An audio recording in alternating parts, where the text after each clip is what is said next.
Welcome students, welcome to AIR Gurukul. My name is Rohit Shrivastava और इस session में हम लोग सरफेस टेंशन में excess pressure inside the drop पढ़ेंगे। Okay, so let's begin the session. तो यहाँ पर देखो एक लिक्विड ड्रॉप दिया हुआ है जिसके अंदर कोई लिक्विड भरा हो सकता है। हम मान के चल रहे हैं कि वाटर है। इसका शेप स्फेरिकल है। क्यों स्फेरिकल होता है हम जानते हैं, बिकॉज सरफेस टेंशन लग रहा होता है।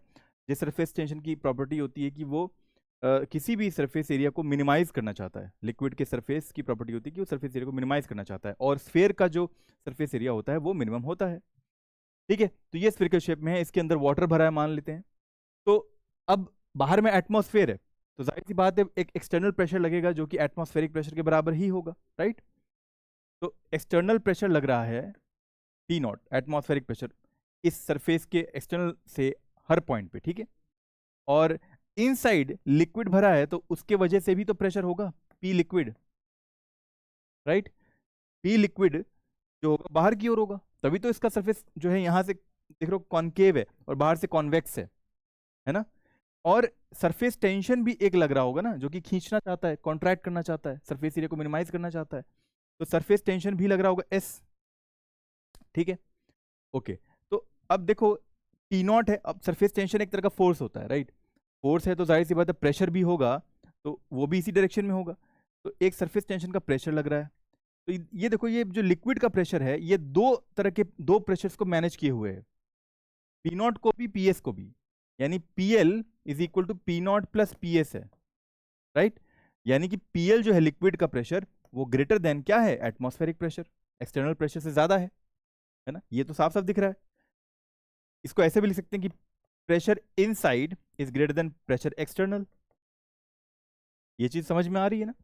इसीलिए इस टॉपिक का नाम है excess pressure inside the drop. जो ड्रॉप के अंदर प्रेशर है वो एक्सेस है, ज्यादा है inside then external pressure. Okay, तो अब हम इसी का डिफरेंस निकालने जा रहे हैं कि P inside minus P external जो आता है कितना आता है, प्रेशर जो एक्सेस आता है वो कितना आता है। इसका फॉर्मूला होता है P in minus P not 2S/R। R जो रहता है इसका रेडियस होगा इस स्फीयर का, और S जो रहता है सरफेस टेंशन रहता है, ठीक है। तो ये हम डिराइव करने जा रहे हैं अभी, ठीक।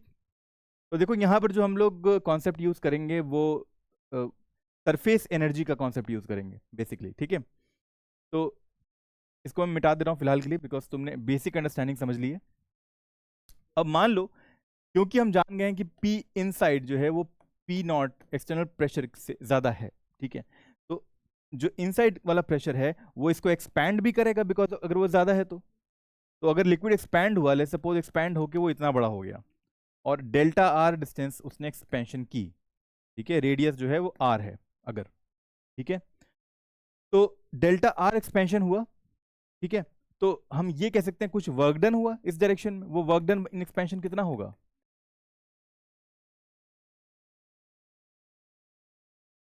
Work done in expansion will be F into delta R होगा।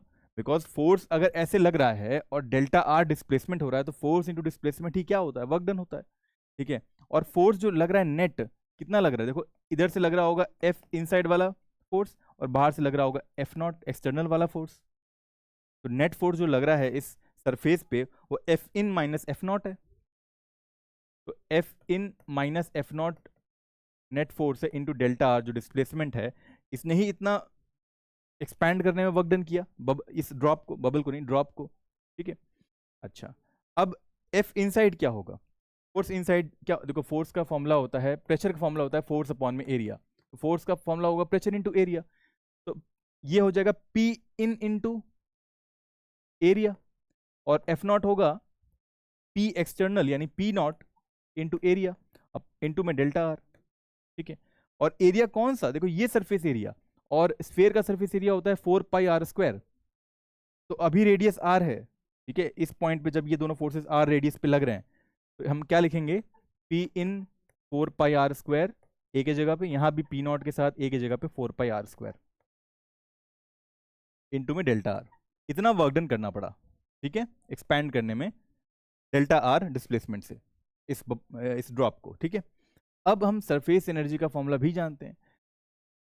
सरफेस का अगर सरफेस एरिया चेंज हो रहा है तो जो एनर्जी स्टोर होती है वो क्या होती है, surface tension into delta A, surface energy, ठीक है। डेल्टा ए क्या होगा, एस तो सरफेस टेंशन है, ठीक है, लेकिन डेल्टा ए होगा जो फाइनल सरफेस एरिया है, ए फाइनल माइनस जो इनिशियल सरफेस एरिया है, राइट। फाइनल सरफेस एरिया क्या होगा, 4 pi are plus delta R का होल स्क्वायर, राइट, बिकॉज ये पूरा जो रेडियस है आर प्लस डेल्टा आर है, और जो एरिया इनिशियल होगा वो कितना होगा, सिर्फ 4 पाई आर स्क्वायर ही होगा। ठीक है, इसको सेपरेट कर देते हैं।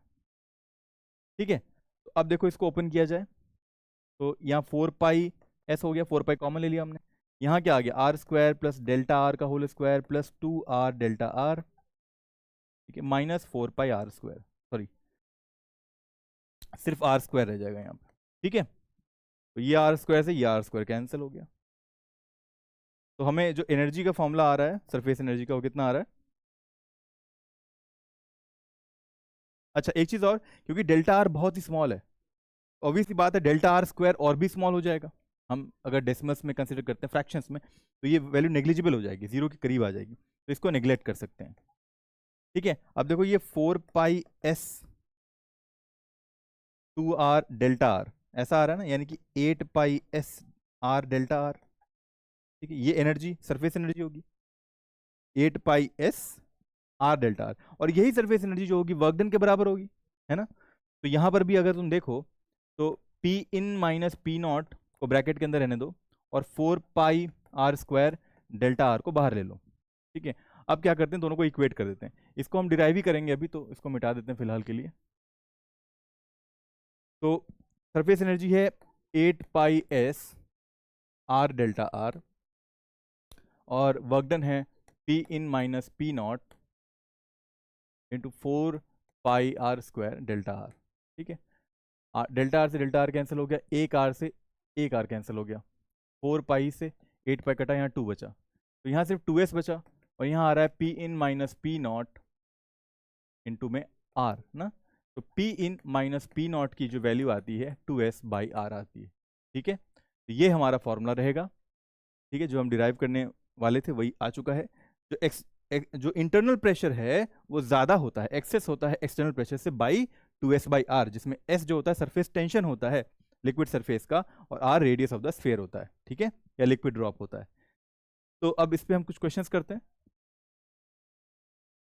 देखो सरफेस टेंशन दिया हुआ है 0.05 न्यूटन पर मीटर, r जो रेडियस है लिक्विड ड्रॉप का वो 0.5 mm है, फाइंड द एक्सेस प्रेशर। तो हम जानते हैं कि जो लिक्विड ड्रॉप है इनसाइड प्रेशर पी इन है, एक्सटर्नल प्रेशर पी नॉट है, तो जो P in minus P not आता है वो 2s बाई आर आता है। ठीक है, ये टी एस के बराबर ही होगा, सरफेस टेंशन ही दिया हुआ है ना, तो 2 इंटू 0.05 अपॉन में रेडियस जो है इसका आर है जो कि 0.5 mm है, तो इसको भी हमें किस में कन्वर्ट करना पड़ेगा, मीटर में, तो 0.5 इंटू 10⁻³ कर देंगे तो ये मीटर में कन्वर्ट हो जाएगा। ठीक है, बिकॉज टेंशन न्यूटन पर मीटर में है।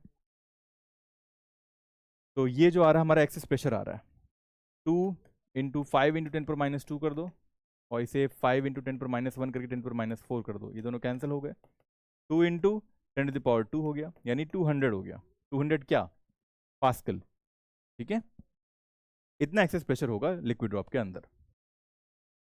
आगे बढ़ते हैं, इस क्वेश्चन में दिया हुआ है change in pressure delta P 300 pascal है, और सरफेस टेंशन जो है 0.06 न्यूटन पर मीटर है। Change in pressure means what, excess pressure ना, तो एक्चुअली में डेल्टा पी जो दिया हुआ है वो P inside minus P external है। ठीक है, जो कि 300 पास्कल के बराबर दिया हुआ है, और हम जानते हैं कि ये जो वैल्यू होती है वो लिक्विड ड्रॉप के लिए 2s बाई आर होती है, और ये 300 के बराबर दी हुई है। ठीक है, आर हमें पता करना है, सरफेस टेंशन दिया हुआ है 0.06, आर हमें पता करना है 300 हो गया, यहाँ पे सब चीज़ एसआई में ही है, पास्कल न्यूटन पर मीटर। ठीक है, तो आर की वैल्यू कितनी आ जाएगी, 2 इंटू 0.06 अपॉन में 300, ये हो गया 150, 6 इंटू 10⁻² अपॉन में 150। ठीक है, तो क्या कर सकते हैं अब, 6 अपॉन में 150 इंटू 10⁻², और 2 3 6 कर दो, 275 है ना, और ये 3 2 6 15 3 1/25, तो बेसिकली जो रेडियस आ रहा है 1/25 इंटू 10⁻² आ रहा है। ठीक है, इतना क्या मीटर, तो हम इसको ऐसे भी छोड़ सकते हैं, ठीक है, -2 मीटर, ठीक है। इस क्वेश्चन में कह रहा है सरफेस टेंशन दिया हुआ है 0.072 न्यूटन पर मीटर, रेडियस जो है लिक्विड ड्रॉप का वो 1 mm है, यानी 10⁻³ मीटर। और देन क्या पूछा जाएगा, एक्सेस प्रेशर ही पूछा जाएगा, वो यहाँ लिखा नहीं हुआ है, लेकिन डेल्टा पी ही पूछा है, एक्सेस प्रेशर। तो of course P in minus P not जो होता है वो 2s/r होता है, ठीक है। और यही एक्सेस प्रेशर जो होगा डेल्टा पी के बराबर होगा, और 2 टाइम्स एस जो है यहाँ पर क्या है, सरफेस टेंशन 0.072 है, अपॉन में आर की वैल्यू जो है 10⁻³ है। तो 2 × 10⁻³ × 0.072, ठीक है। इतना क्या पास्कल में आएगा। अब 1000 जब मल्टीप्लाई होगा तो 72 × 2 हो जाएगा, यानी कि 4 और 7 जब 14, 144 पास्कल, ठीक है। जो एक्सेस प्रेशर है इनसाइड द लिक्विड ड्रॉप वो 144 पास्कल के बराबर है, ठीक है। तो इस तरह ये सेशन कंप्लीट होता है स्टूडेंट्स। तो अगले सेशन में फिर मिलेंगे एक नए टॉपिक के साथ। Until then keep learning and keep having fun with physics. Thank you very much.